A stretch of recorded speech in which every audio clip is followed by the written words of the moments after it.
It's time to get back to Star Wars Andor.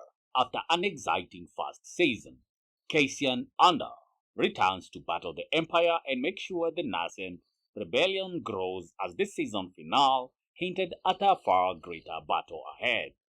We see how much Cassian Andor, Diego Luna, has changed since he gave himself into Luthen Rael, Stellan's Skarsgård, and begged to be taken away for a better cause or to be relieved of his suffering in the three-episode opener of Andor Season 2.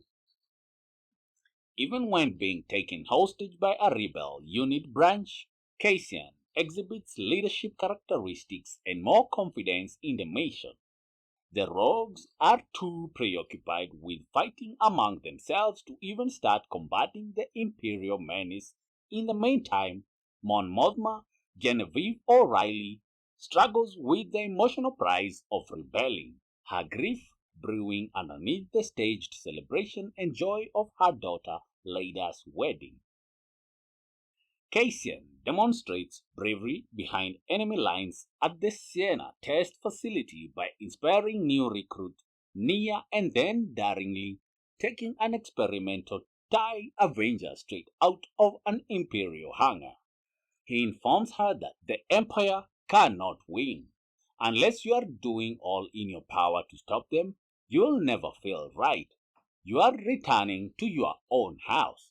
The haste evokes memories of Cassian's previous incursion on Altani, and it requires a certain amount of courage and backbone to carry off. That does not imply that it is simple.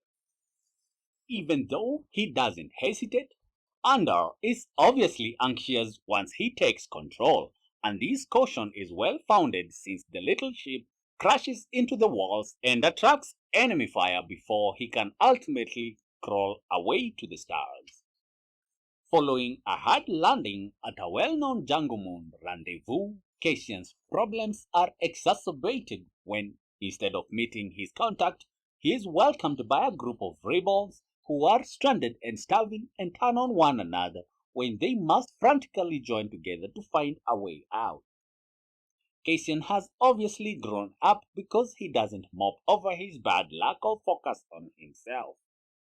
Even though he is physically restrained and chained, he is constantly coming up with ideas and quietly offering strategies to save the crew and himself, such as gathering water. And Cassian flees when they disregard reason and resort to silly games of five hands in an attempt to settle their disagreement. Cassian and the other ferret survivors deserve is shown to us on Mina Row, where they live in a relative harmony with a new group of grain farmers.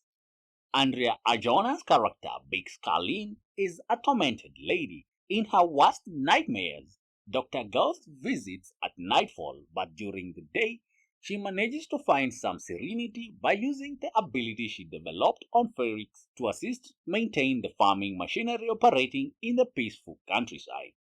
In order to avoid the fear of imperial officers who think they can take everything by force, Bix speaks to Cassian as her spouse.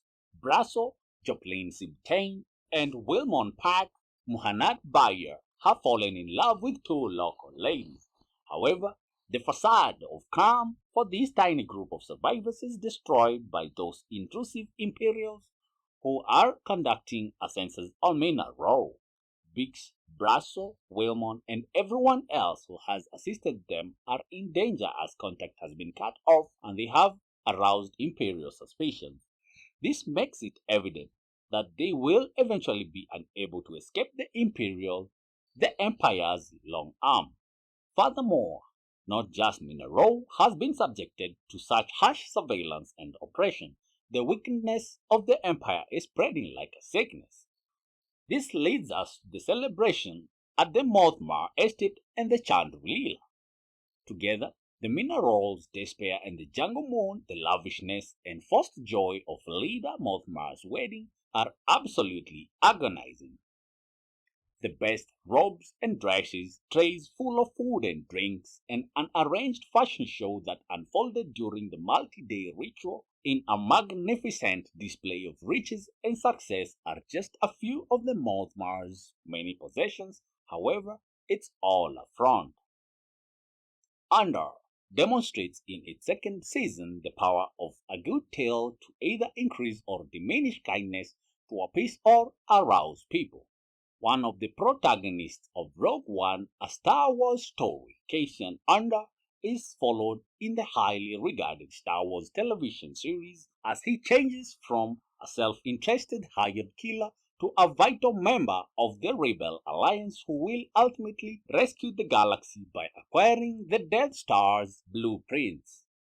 While Season 1 of Andor briefly discussed the rebellion's covert activities, Season 2 goes into greater detail on the Rebel Alliance's secret operations. Cassian Andor infiltrates an Imperial facility in order to steal an Imperial TIE fighter prototype in the first episode.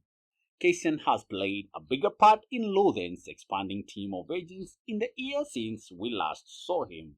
He now has every ability required to be a successful leader. The conclusion of Andor Episode 3 is really intriguing. The lively electronica from Leida's wedding sounds over the scene while Cassian controls the spacecraft, appearing to be just as terrified and devastated as Biggs and Will. As they consider the atrocities of the impending conflict, it's really a great scenario.